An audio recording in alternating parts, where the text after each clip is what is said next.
Bonsoir mesdames et bonsoir messieurs. Sur ces plateaux, je reçois le professeur Georges Zongalan-Talaja, qui donne cours à l'université en Caroline du Nord aux États-Unis d'Amérique. Le professeur Georges Zongalan-Talaja est passé des passages à Kinshasa et j'ai eu l'occasion de le rencontrer plusieurs fois. On a fait des interviews et cette fois-ci, au lieu de parler de son livre, on parle d'un article qu'il a publié dans une revue intitulée Revue africaine de la démocratie et de la bonne gouvernance, la gouvernance, que dirige le professeur Mbata. Et prof Zongola a publié un article dans cette revue, La place de l'RDC sur l'échiquier mondial contemporain. Et je vous donne un résumé de cet article, avant qu'on entre dans le débat avec les professeurs. Le prof fait un constat. Le Congo est un pays pauvre qui a un État fragile. Pourquoi ce constat? Ils ont deux causes. La première, mainmise étrangère sur ses ressources naturelles. La deuxième cause, une classe politique médiocre et corrompue. Et les profs proposent des solutions. La première solution, il fait appel à Mabé Kalanda avec son ouvrage La remise en question, la décolonisation mentale. Et deuxième réponse, solution, les profs voient la vision de Patrice Emery Lumumba d'une Afrique capable de gérer son propre développement. Et les professeurs essaient de voir la trajectoire de l'insertion de l'RDC dans le système international, qui est fonction de deux éléments. D'abord, sa position géographique et stratégique au centre du continent africain. Ensuite, ses nombreuses ressources naturelles dont certaines ont été ou sont encore de portée stratégique mondiale. Et les profs donnent trois phases du développement du capitalisme au Congo. D'abord, ils développent sur l'État indépendant du Congo, de Léopold II. Ensuite, sur la colonisation belge et la guerre froide. Et enfin, la troisième, la période de la mondialisation libérale et le réchauffement climatique. Donc, le Congo a beaucoup participé au développement du capitalisme en Afrique et dans le monde. Bonsoir, professeur. Bonsoir. Vous avez fait un constat très clair. Le Congo est un pays pauvre et fragile. Pourquoi? Parce que nous vivons un paradoxe. Le Congo est un pays extrêmement riche en ressources naturelles et humaines. Mais c'est un pays extrêmement pauvre. Je reviens d'une visite à Mbujimaï et Miabi, au Kassai oriental. On voit une ville complètement par terre. Toutes les constructions de Miba sont maintenant en train de se détériorer. Et il n'y a pas de route, il n'y a pas d'emploi, il y a des mendiants partout. Ce qui montre vraiment la fragilité de l'État congolais, qui est incapable de fournir à la population une petite partie seulement des recettes de l'État. C'est un pays où l'État consomme plus que la population. Nous avons un État extrêmement gourmand, qui ne fait que consommer ce que nous produisons. Or, la plus grande majorité de la population vit dans la misère la plus totale. Est-ce que, prof, on ne peut pas dire que c'est parce que le mode de l'État qu'on a hérité de la colonisation, l'État postcolonial est en pleine désintégration, qu'il faudrait repenser notre État, réinventer? Oui et non. Oui, dans le sens que nous avons plus ou moins hérité du système autoritaire colonial. Notre État n'est pas un État démocratique. Nous voulons être démocrates. Oui. Mais jusqu'à présent, c'est un État qui donne des ordres seulement et qui n'écoute pas ce que le peuple veut. Chaque changement de gouvernement nous recevons un nouveau régime qui fait beaucoup de promesses, mais ces promesses ne sont pas tellement tenues. Hein. Or, nous sommes capables dans ce pays d'avoir un capital énorme de développement. Nous sommes capables d'avoir un revenu national de milliards et de milliards. Et je donne toujours l'exemple de l'université où j'enseigne. J'enseigne dans une université tout à fait, comment dirais-je, université moyenne de 50 000 étudiants aux États-Unis, mais qui a un budget annuel de 5 milliards de dollars américains. Et ici, nous avons un pays aux dimensions continentales, avec de nombrables richesses. Et nous avons un budget inférieur à 5 milliards de dollars. Comment expliquer ça? Oui, prof, mais revenons au niveau de l'État. Oui. Les structures de l'État se sont effondrées. Aujourd'hui, quand vous êtes au village, là, ni policiers, ni administrateurs. Donc il y a un vide aujourd'hui. Les modèles qu'on nous a laissés par la colonisation, qu'on a arrêtés, ces modèles ont disparu. Est-ce que le problème, ce n'est pas, quand vous parlez des conditions de vie qui sont difficiles, est-ce que le problème ne se situe pas au niveau de la réinvention d'un modèle construit par les Congolais même pour organiser leur propre environnement politique, social et économique? Tout à fait. Et c'est pour cela que j'ai dit que la réponse à votre première question était oui et non.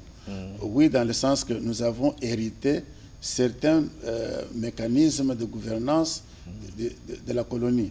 Mais en même temps, nous avons créé nos propres méthodes. Hein. Nous avons un pays qui vit sur la corruption. Partout où nous sommes passés, par exemple, que ce soit l'immigration, que ce soit le service de lignes aériennes, que ce soit partout on vous demande de l'argent. Hein? Mais comment ça? Vous avez des fonctionnaires de l'État qui sont censés être payés régulièrement. Ils vous demandent, mais est-ce que... Mais pourquoi ils ne sont pas payés régulièrement? Pourquoi? C'est parce qu'il y a la corruption. Il y a Maintenant, on parle dans des causes. Vous avez donné des causes. Oui. La première cause, c'est la même mise étrangère sur les ressources naturelles. Est-ce qu'on peut avoir une explication? Oui, c'est-à-dire que vous avez un très bon exemple dans ce pays, M. Gertler, un jeune Israélien qui vient ici après la prise de pouvoir de M. Laurent Kabila. Et aujourd'hui, il est parmi les hommes les plus riches au monde. Hein? Il a acheté des morceaux de gécamine, hein, qu'il a acheté à 5% de leur valeur réelle. Et puis, un mois après, il vend ça sur le marché mondial à leur valeur réelle et il devient milliardaire. Hein. Mais comment est-ce qu'il a fait ça? Il l'a fait avec la complicité des Congolais. Hein. Il y a des Congolais qui ont bénéficié de ce qu'il a pu réaliser sur le marché des capitaux. Hein. Donc c'est ce qui fait que les ressources qui devraient aller à la population vont à une minime fraction de notre population. Donc vous voulez dire que c'est la classe politique qui est médiocre et corrompue? Tout à fait. Mais s'il y a corrupteur, il y a aussi s'il y a un corrompu, il y a aussi un corrupteur. Mais les corrupteurs sont des étrangers, les multinationales qui s'enrichissent, qui savent très bien qu'au Congo, pour s'enrichir, il suffit seulement de corrompre quelques fonctionnaires ou quelques ministres et on peut tout faire. Ok, prof, on avance un peu parmi des solutions. Vous avancez l'idée qu'il faut faire appel à Mabie Kalanda, la remise en question. C'est ça. La décolonisation mentale, ça va se passer comment? Ça, c'est tout simplement un engagement formel. Comme nous avons dit à la conférence nationale souveraine, que ce pays était gouverné par des anti-valeurs. Hein. Nous devrions donc combattre ces anti-valeurs et rétablir les valeurs réelles, les valeurs morales, hein, qui doivent gouverner un pays, qui doivent gouverner une nation qui se veut une nation égalitaire, qui se veut une nation qui a l'amour de la patrie, l'amour du prochain, ainsi de suite. Dans ce pays, on s'en fout. Hein. On ne donne pas d'attention à la population qui vit dans la misère aujourd'hui. Est-ce qu'on ne peut pas dire que c'est parce que l'élite congolaise a été formée à l'école occidentale pour servir les intérêts étrangers et les intérêts de leur propre famille? Est-ce que ce n'est pas l'université et l'école qui est à la base? Oui, c'est vrai, mais il faut nous comparer à d'autres pays africains. Et vous ne trouverez pas un déclin aussi catastrophique comme celui du Congo. Exact. Hein?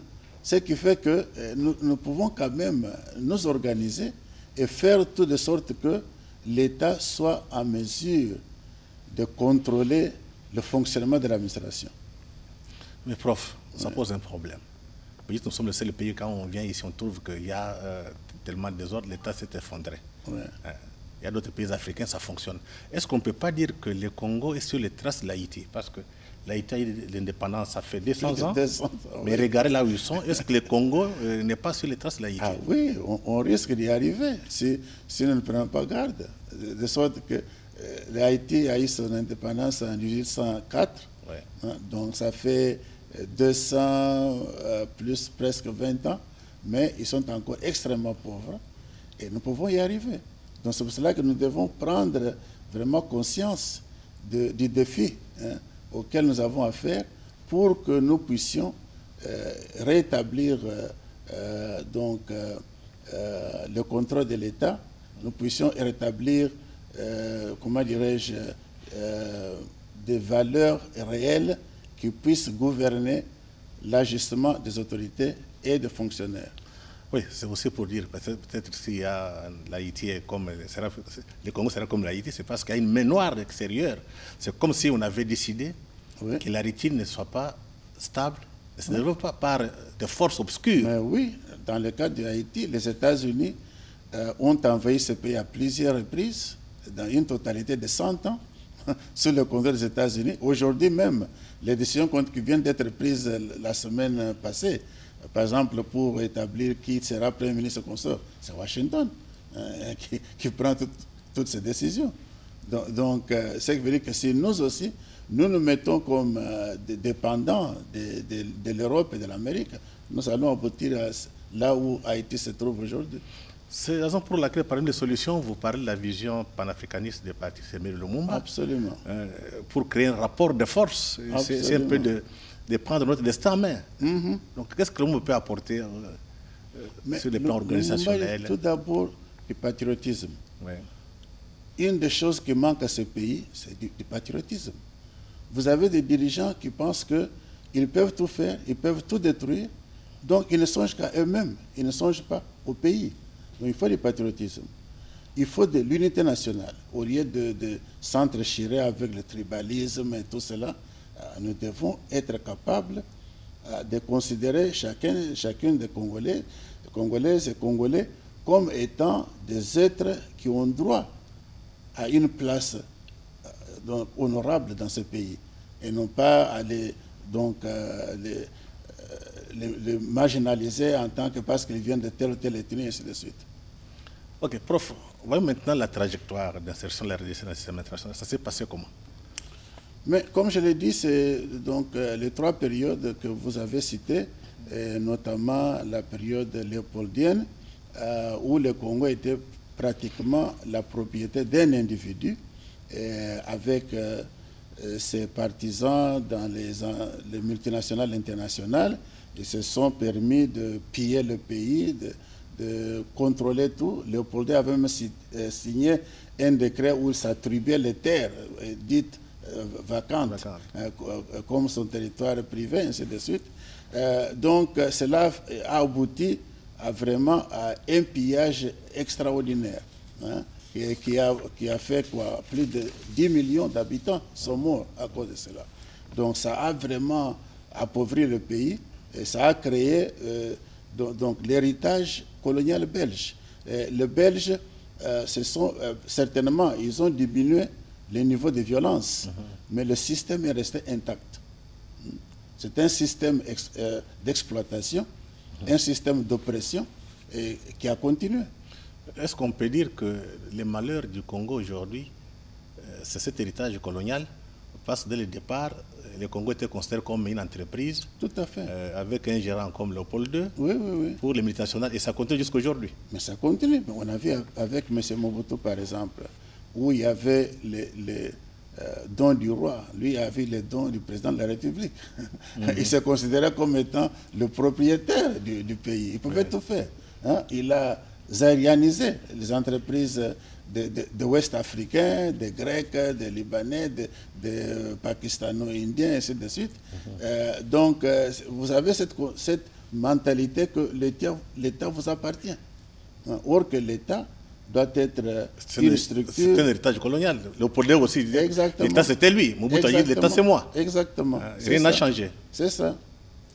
Mais j'espère que maintenant ça va changer. Ok, on va arriver donc. Ça c'est pendant la colonisation belge. Pendant le temps indépendant du Congo, on a donné du caoutchouc, du bois, de l'ivoire. La Belgique s'est enrichie. Grâce à ça, le produit a cédé beaucoup plus à la Belgique. Il y a sous la colonisation belge, la guerre froide. Mais comment est-ce que le Congo s'est inséré encore dans ce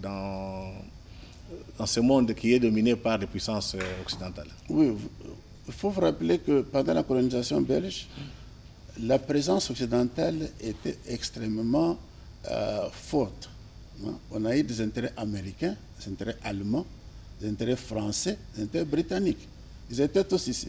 Par exemple, pendant la Deuxième Guerre mondiale, il y a eu des agents de services de sûreté américains, belges, allemands, français et britanniques qui étaient ici en train de faire tout pour empêcher que l'Allemagne ne puisse mettre ses mains sur l'uranium.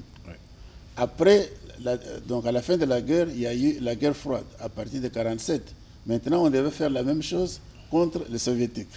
Parce que maintenant, au lieu de l'Allemagne, les nouvelles ennemis pour l'Occident, c'était l'Union soviétique. Donc, ça veut dire pourquoi est-ce que ces gens étaient là?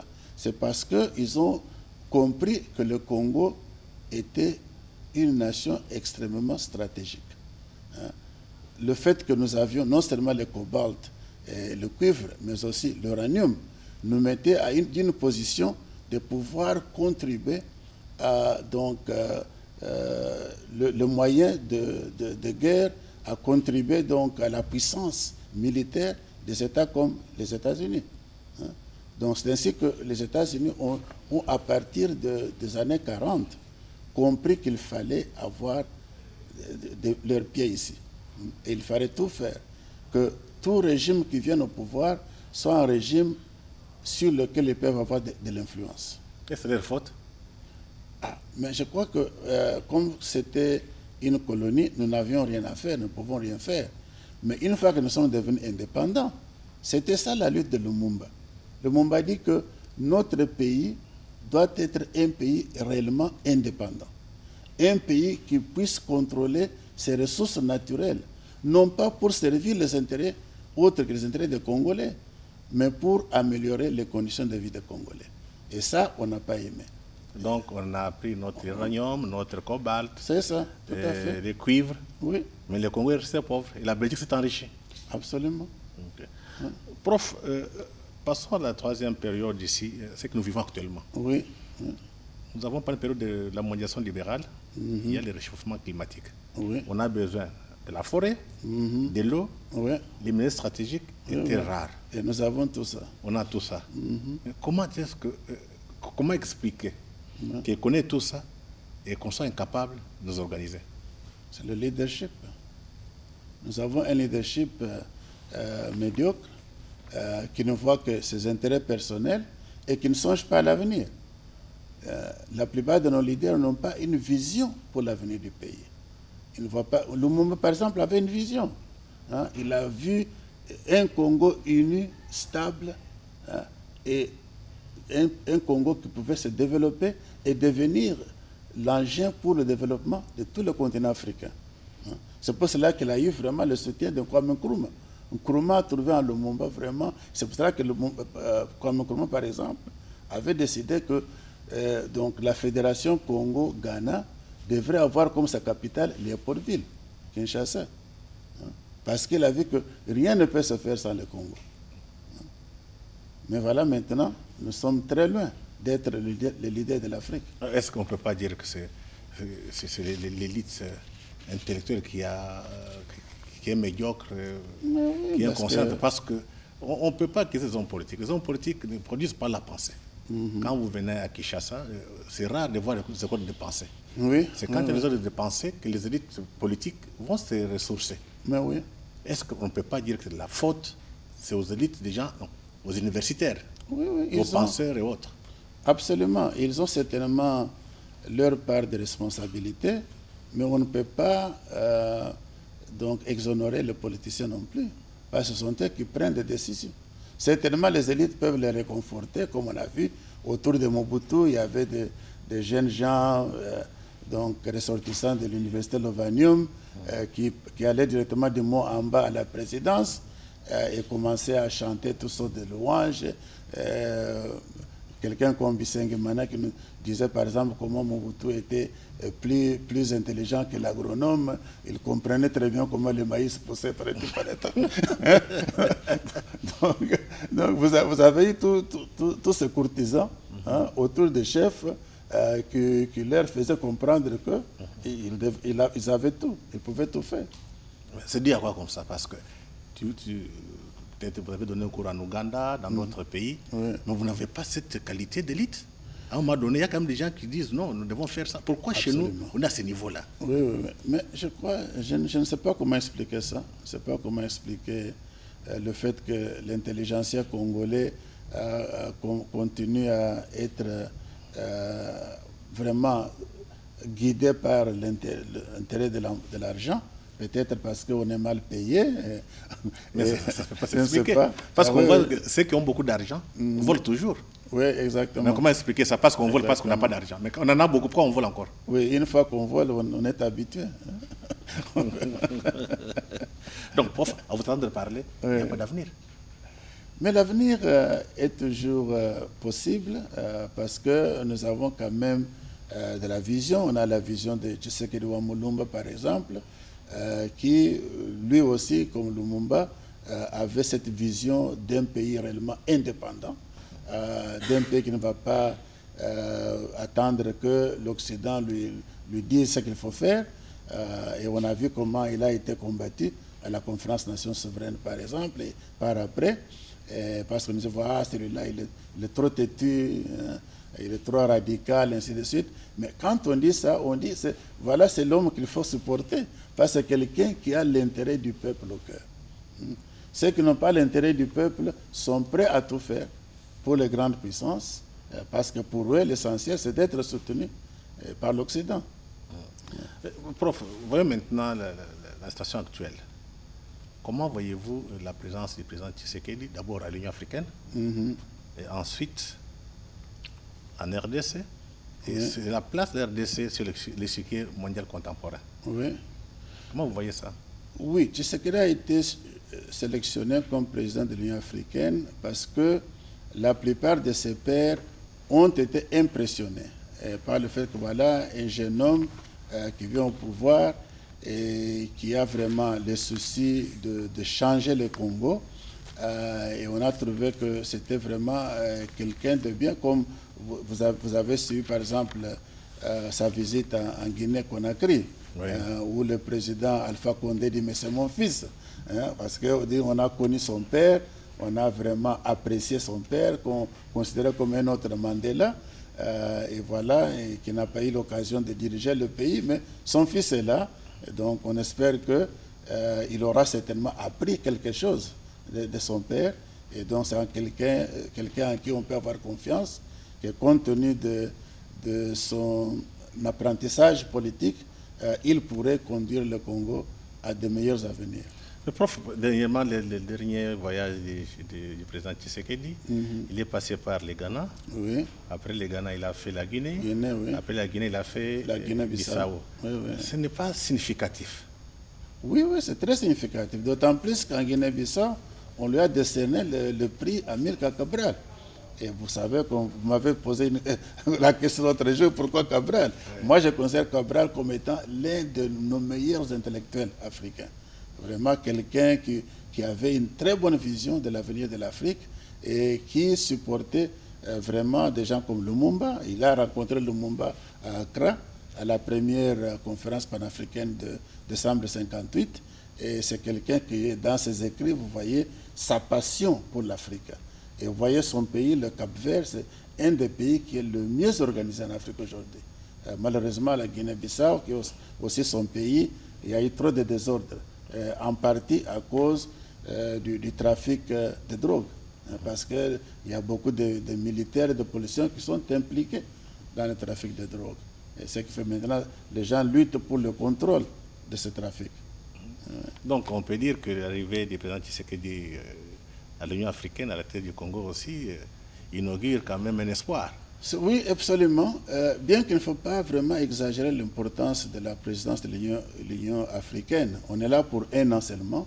Et on est plus ou moins le symbole de l'unité africaine. Vous êtes là pour vous personnaliser plus ou moins notre vision, notre souhait que l'Afrique soit unie. Et je crois que le président Tshisekedi fait du bon travail à travers tous ces périples qu'il fait à travers l'Afrique, et aussi son implication dans la résolution du conflit entre l'Éthiopie, l'Égypte et le Soudan concernant les eaux du Nil.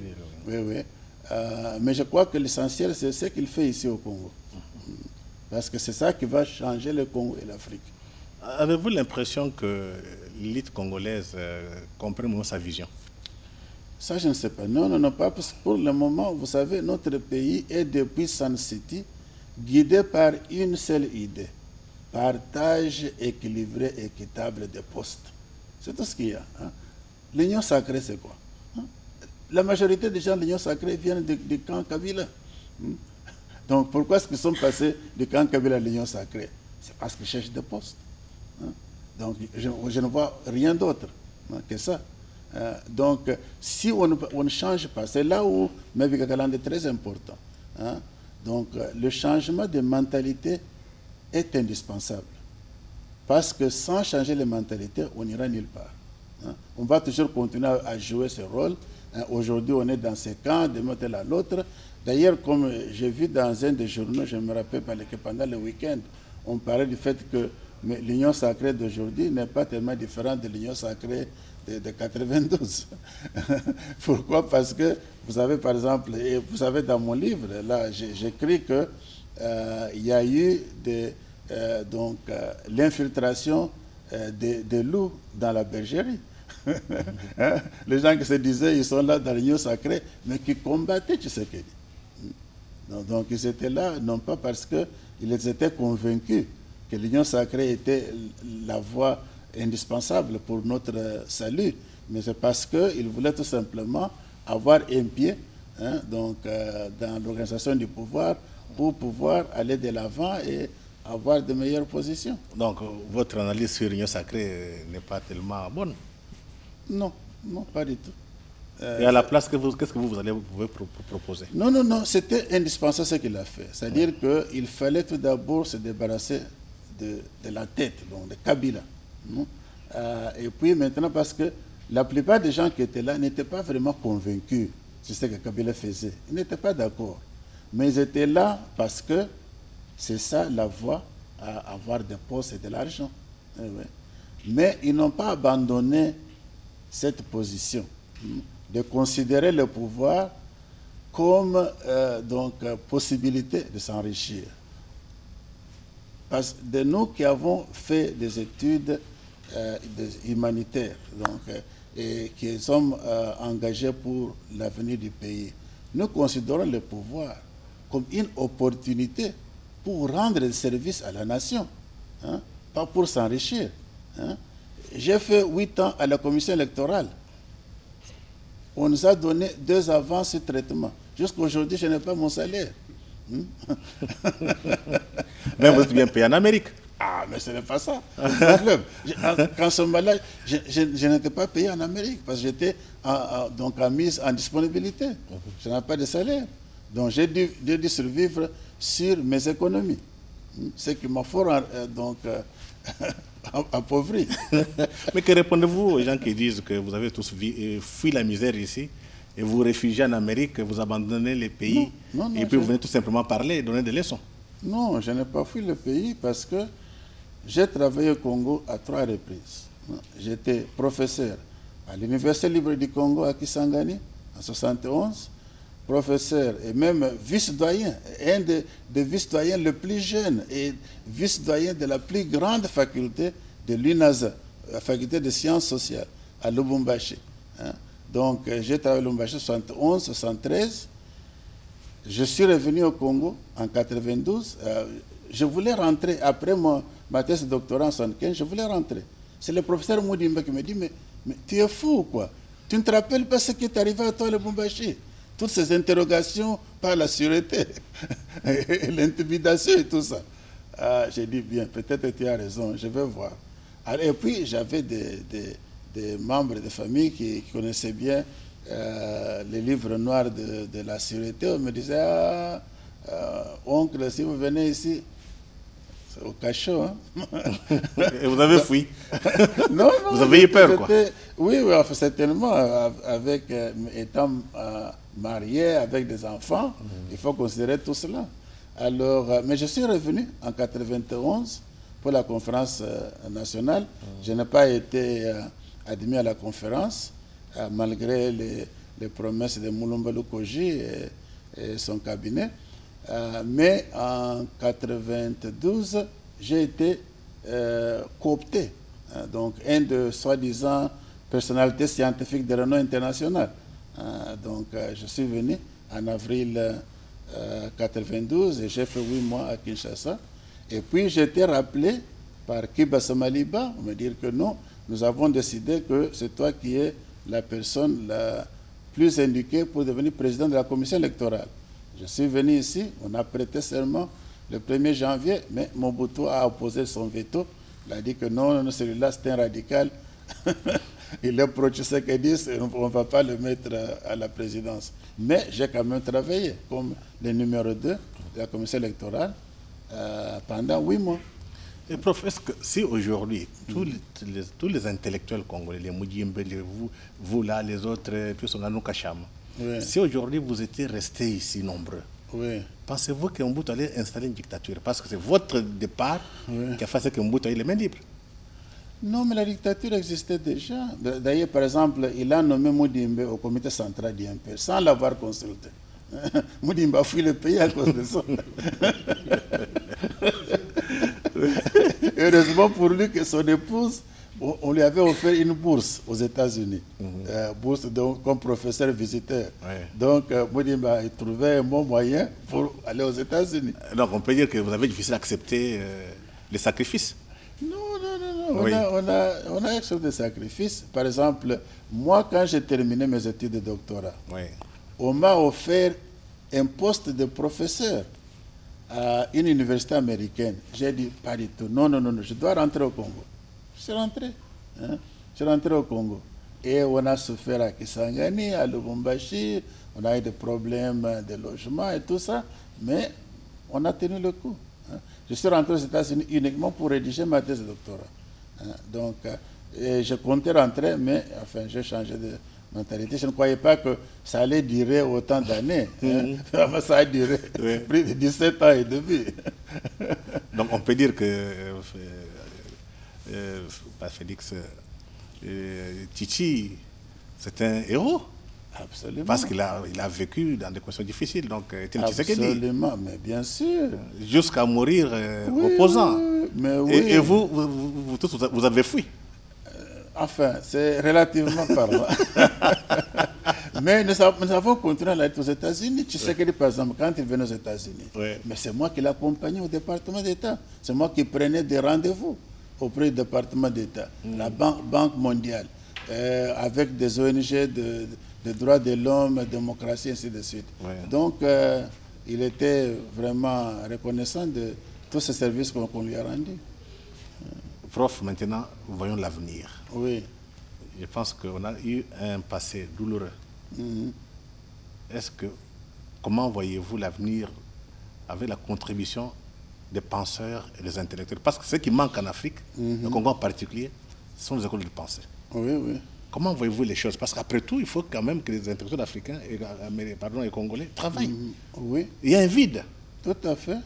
Oui, mais c'est ce que nous aimerions voir. Nous aimerions que le président Félix Tshisekedi fasse usage des intellectuels congolais. Nous sommes très nombreux. Comme je vous ai raconté ici, qu'à Oslo, le 10 décembre 2018, le jour qu'on a remis le prix Nobel à notre frère Mukwege, docteur Mukwege, il y avait 800 Congolais réunis dans cette ville européenne pour honorer notre compatriote. Hein? Et ce monde venait de partout au monde. Il y avait des professeurs d'université qui enseignent en Chine, au Japon, en Australie, au Canada, aux États-Unis, en Europe, en Afrique du Sud, ainsi de suite. Donc ça vous montrait que nous avons des cadres. Mais est-ce qu'il y a un service à la présidence pour faire donc un répertoire de tous ces cadres, voir dans quelle mesure nous pouvons assister le régime actuel? Jusqu'à présent, je n'en sais rien. Mais vous proposez quoi? Parce que vous attendez ce qu'on vous cherche. Mais vous proposez quoi? Nous avons, non, on a proposé plus. Quand Kouendema, par exemple, nous avons proposé un plan au président de la République, comment utiliser l'intelligentsia congolaise. Mais jusqu'à présent, rien n'a été fait. Mais je crois que le président avait déjà son idée. Par exemple, nous lui avons proposé, par exemple, la mise en place d'une cellule de stratégie, mais il avait déjà sa propre idée sur cela, et on a vu qu'il a installé une cellule de stratégie. Mais nous lui avons envoyé des documents pour montrer ce que cette cellule ferait, ainsi de suite. J'ignore ce que la cellule actuelle est en train de faire, mais nous avions un plan très très clair sur cela. Donc nous sommes toujours disponibles. Et moi j'ai écrit un briefing pour lui quand il est venu aux États-Unis pour être reçu à la Maison Blanche. Je l'ai briefé avant qu'il n'aille à la Maison, enfin pas la Maison Blanche, le département d'État. Le département d'État, c'était en avril 2019. J'ai contribué à préparer un discours pour le vice-premier ministre et le ministre de l'Intérieur qui devait prononcer à la Banque mondiale. Malheureusement, la réunion a été annulée à cause de la Covid-19. Ça devait avoir lieu au mois de février 2020. Donc, depuis que vous êtes arrivé ici, le président ne vous a pas encore reçu? Non. Vous ne faites aucune démarche? Ou bien vous attendez à ce qu'il vous appelle? Non, mais on fait des démarches, mais les personnes que je contacte ne répondent pas.